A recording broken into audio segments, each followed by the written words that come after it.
ಅಡಿಗೆ ಮಾಡ್ಬೇಕೇನು?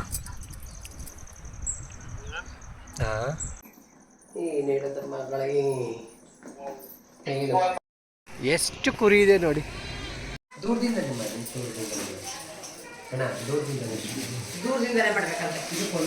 ತೆಗಿದೆ ಗೊತ್ತಾಗಲ್ಲ ಅದು. ಚೆನ್ನಾಗಿ ಬನ್ನಿ. ಕಟ್ಟಿ ಕೊಡಿ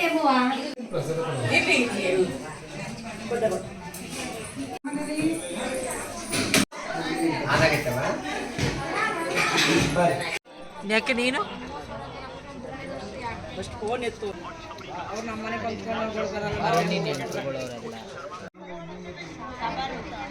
ಚೂಲಿ ಕ್ಲಾಸ್.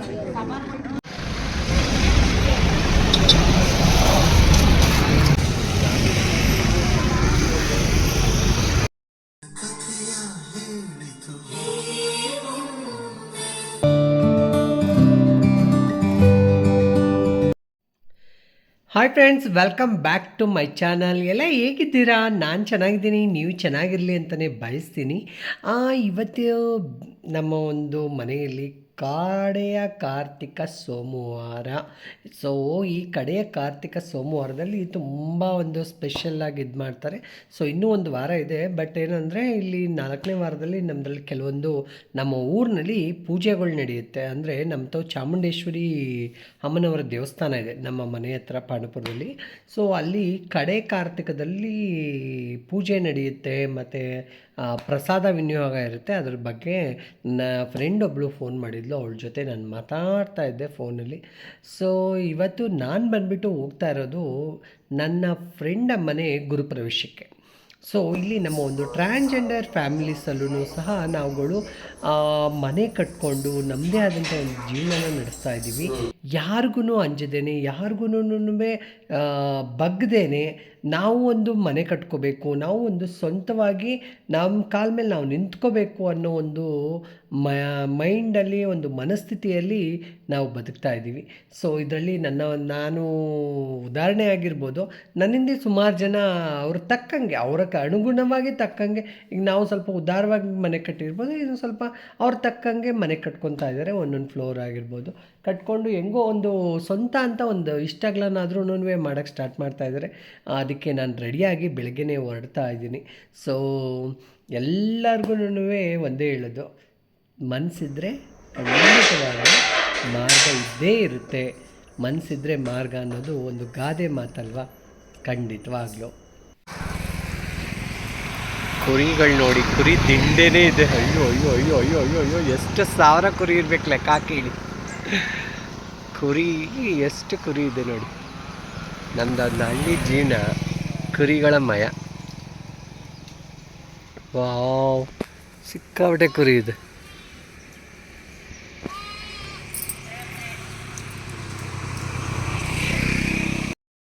ಎಷ್ಟು ಕುರಿ ಇದೆ ನೋಡಿ.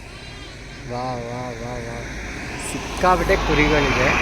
ಸೊ ಕುರಿ ಅನ್ನೋವಂಥದ್ದು ನಂಗೆ ತುಂಬ ಇಷ್ಟ. ಯಾಕಂದರೆ ನಾವು ಜಾಸ್ತಿ ನಮ್ಮ ಹಳ್ಳಿ ಕಡೆ ಎಲ್ಲ ಕುರಿ ಮೇಯಿಸ್ತಿದ್ರು, ನಾವು ಅವ್ರ ಜೊತೆ ಎಲ್ಲ ಹೋಗುವೆ. ಸೊ ಕುರಿ ಎಲ್ಲ ನೋಡಿದ್ರೆ ನಂಗೆ ಅದೇ ಜ್ಞಾಪನ ಆಗ್ತಾ ಇದೆ.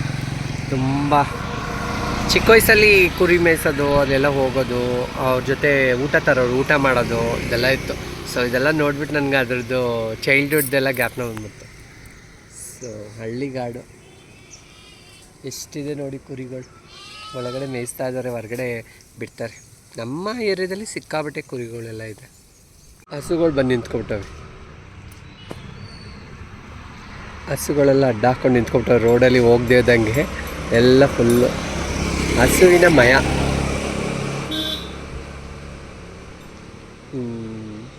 ಎಲ್ಲ ಫಾರ್ಮ್ ಹೌಸ್ಗಳಲ್ವ ಈ ಕಡೆ ಎಲ್ಲ, ಫುಲ್ ಫಾರ್ಮ್ ಹೌಸು, ಮಾವಿನ ತೋಟ ಅದು ಇದು ಇರ್ತದೆ.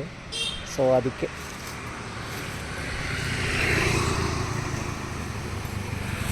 ಯಾಕೆ ನೀನು ಫಸ್ಟ್ ಫೋನ್ ಎತ್ತು. ಯಾರು ಹರಿಣಿ?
ಸಣ್ಣದೈತೆ.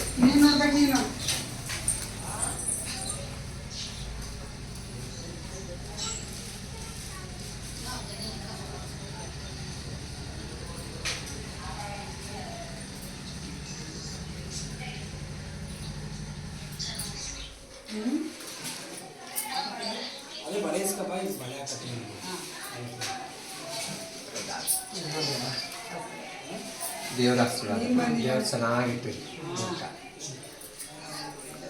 ಗೊತ್ತಾಗಲ್ಲ ಅದು. ಅಣ್ಣವ್ರು ಚೆನ್ನಾಗಿ ಮಾಡೋದು. ಬನ್ನಿ. ಯಾರು ವಿಡಿಯೋ ಕಾಲಲ್ಲಿ ಇದ್ದಿದ್ದು? ಅಲ್ಲೋಗಿ ಅಲ್ಲೋಗಿ.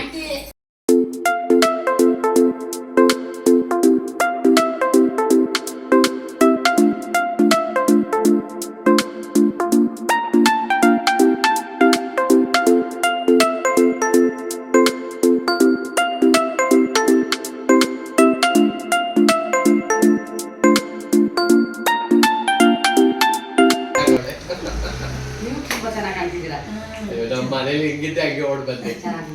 ಮರ್ಕೊಂಬಿಟ್ಟಿದ್ದೆ, ಇವ್ರು ಮೊನ್ನೆ ಹೇಳ್ತಿದ್ಲು ಮರ್ಕೊಂಬಿಟ್ಟಿದ್ದೆ. ಸೂಪರ್, ಚೆನ್ನಾಗಿ ಬರ್ತದೆ. ಸ್ಮೈಲಿಂಗ್ ಇಬ್ಬರು. ಈ ಮನೆಯ ಒಂದು ನಮ್ಮ ಟ್ರಾನ್ಸ್ಜೆಂಡರ್ಸ್ಗಳಲ್ಲಿ, ನಮ್ಮ ಒಂದು ಟ್ರಾನ್ಸ್ಜೆಂಡರ್ಸ್ ಫ್ಯಾಮಿಲಿಗಳಲ್ಲಿ ಮನೆ ಏನಾದರೂ ನಾವು ತಗೊಂಡು ಮನೆ ಇದು ಮಾಡಿದಾಗ ಆ ಎಲ್ಲಮ್ಮ ತಾಯಿನ ಕರೆಸುವಂಥದ್ದು ನಮ್ಮ ವಾಡಿಕೆ. ಏಕೆಂದರೆ ನಮ್ಮ ಒಂದು ಟ್ರಾನ್ಸ್ಜೆಂಡರಲ್ಲಿ ಒಂದು ಅವಿಭಾಜ್ಯ ಅಂಗವಾಗಿರೋದೇ ಎಲ್ಲಮ್ಮ ತಾಯಿ. ಒಂದು ಎಲ್ಲಮ್ಮ ತಾಯಿಯ ವರ್ಗದವರು, ಎಲ್ಲಮ್ಮ ತಾಯಿಯ ಪೂಜೆ ಮಾಡೋರು, ಜೋಗಮ್ಮ, ಜೋಗಪ್ಪ, ಜೋಗ್ತಿಗಳು, ಇವರೇನೆಂದರೆ ಮಲ್ವಾಡಿಸು, ಇವರೆಲ್ಲ ಏನಂದರೆ ನಮ್ಮ ಒಂದು ಟ್ರಾನ್ಸ್ಜೆಂಡರ್ನ ಅವಿಭಾಜ್ಯ ಅಂಗಗಳು. ಸೊ ಇವ್ರನ್ನೂ ನಾವು ಒಂದು ಈ ಒಂದು ಸಮಯದಲ್ಲಿ ಕರೆಸಿರ್ತೀವಿ. ಸೊ ಇವರು ಜೋಗ್ತಿ ಅಂತ.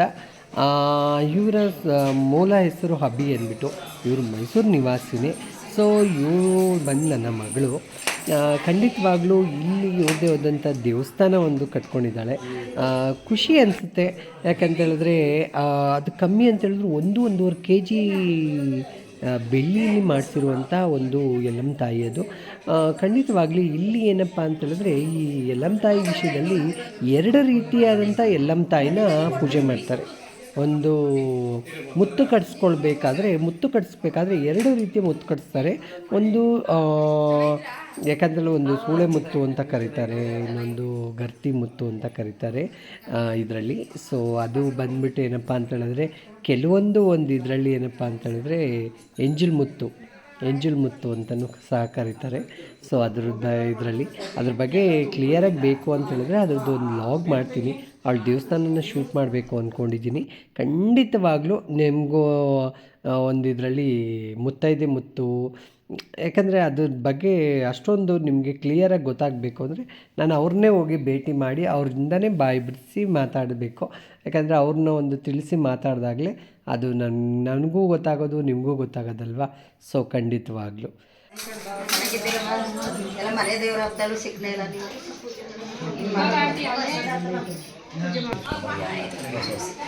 ಕೊತ್ತಂಬರಿ ಸೊಪ್ಪು ಅವು ಇವು ಎಲ್ಲಿ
ನಾನು ಗುರುಪ್ರವೇಶ ಮುಗಿಸ್ಕೊಂಡು ಮನೆ ಕಡೆ ಹೊರಡ್ತಾ ಇದ್ದೆ.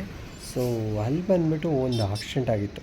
ಏನಪ್ಪ ಅದು ಆಕ್ಸಿಡೆಂಟು ಅಂತ ನೋಡೋಕ್ಕೆ ಹೋದರೆ ಯಾರೋ ಒಬ್ಬ ಕಾರಲ್ಲಿ ಹಸುಗೆ ಗುದ್ದುಬಿಟ್ಟಿದ್ದ. ಸೊ ಹಸು ಪಾಪ ಜ್ಞಾನ ಎಲ್ಲ ಹೋಗ್ಬಿಟ್ಟಿತ್ತು, ಹಸುಗೆ ತುಂಬ ಏಟ್ ಬಿದ್ದಿತ್ತು ಅಂತ ಅಂದ್ಕೊಂಡೆ. ಸೊ ಅದಕ್ಕೆ ಅವ್ರು ನೀರು ಕುಡಿಸಿದ ತಕ್ಷಣ ಬೆಳಕಂತ ಎದ್ದು ನಿಂತ್ಕೊಂಡ್ಬಿಡ್ತು. ಸೊ ನನಗೆ ಒಂಥರ ಆಶ್ಚರ್ಯ ಆಗೋಯ್ತು. ಎಷ್ಟು 1 ಅವರಿಂದ ಮಲಗಿತ್ತಂತೆ, ಅವ್ರು ಯಾರೋ ನೀರು ಕುಡಿಸಿದ ತಕ್ಷಣ ಪಟ್ಟಂತ ಎದ್ದು ನಿಂತ್ಕೊಬಿಡ್ತು ಹಸು. ಸೊ ಖುಷಿ ಅನಿಸ್ತು ನನಗೂ ಒಂಥರ. ಯಾಕಂತ ಹೇಳಿದ್ರೆ ಅಲ್ಲಿ ಫುಲ್ಲೆಲ್ಲ ಮುಸ್ಲಿಮ್ಸ್ ಏರಿಯಾದಲ್ಲಿ, ಯಾಕಂದರೆ ಹಸುಗಳಲ್ಲಿ ತುಂಬ ಹಸುಗಳು ರೋಡಿಗೆ ಬಂದು ನಿಂತ್ಕೊಬಿಡ್ತವೆ ರಿಂಗ್ ರೋಡಲ್ಲಿ. ಸೊ ಗರುಡ ಜೀಪ್ಗಳು ಅವು ಇವೆಲ್ಲ ಬಂದಿತ್ತು. ಪಾಪ ಅಲ್ಲಿ ಫ್ಯಾಮಿಲಿ ಇದ್ದರು, ಮಗು ಸಮೇತ ಇತ್ತು. ಹೊಡೆದಿರೋ ಇದಕ್ಕೆ ಕಾರ್ ಏಟಾಗಿದೆ ಹೊರತು ಅವು ಹಸುಗೆ ಏನೂ ಆಗಿರಲಿಲ್ಲ. ಸೊ ಕಾಲ್ಗೊಂಚೂರು ಏಟಾಗಿತ್ತು. ನೀರು ಕುಡಿಸಿದ ತಕ್ಷಣ ಅದು ಸಮಾಧಾನವಾಗಾಯಿತು. ಇಷ್ಟೊತ್ತು ಗಂಟೆ ನೋಡಿದ್ರಲ್ಲ, ಹೇಗಿತ್ತು ಈ ಒಂದು ನಮ್ಮ ಒಂದು ಟ್ರಾನ್ಸ್ಜೆಂಡರ್ ಫ್ಯಾಮಿಲಿಲೂ ಸಹ ಗುರುಪ್ರವೇಶ ಅಂದರೆ ನಿಮ್ಮ ಒಂದು ಫ್ಯಾಮಿಲಿಲಿ ಯಾವ ಥರ ಮಾಡ್ತಾರೆ, ಫ್ಯಾಮಿಲಿಗಳಲ್ಲಿ ಯಾವ ಥರ ನಡೆಯುತ್ತೆ, ಸೇಮ್ ಅದೇ ಥರ ಇರುತ್ತೆ. ಸೊ ವಿಡಿಯೋ ಇಷ್ಟ ಆಯಿತು ಅಂದರೆ ಒಂದು ಲೈಕ್ ಕೊಡಿ. ಇನ್ನೂ ಯಾರು ನನ್ನ ಯೂಟ್ಯೂಬ್ ಚಾನಲ್ ಸಬ್ಸ್ಕ್ರೈಬ್ ಆಗಿಲ್ಲ ಅಂದರೆ ದಯವಿಟ್ಟು ಹೋಗಿ ಸಬ್ಸ್ಕ್ರೈಬ್ ಆಗಿ. ನಮ್ಮಂಥ ಒಂದು ಟ್ರಾನ್ಸ್ಜೆಂಡರ್ಸ್ನ ಬೆಳೆಸಬೇಕು ಅನ್ನೋ ನಿಮ್ಮ ಮನಸ್ಥಿತಿ ಇತ್ತು ಅಂದರೆ ಖಂಡಿತ ಸಪೋರ್ಟ್ ಮಾಡಿ. Thank you so much.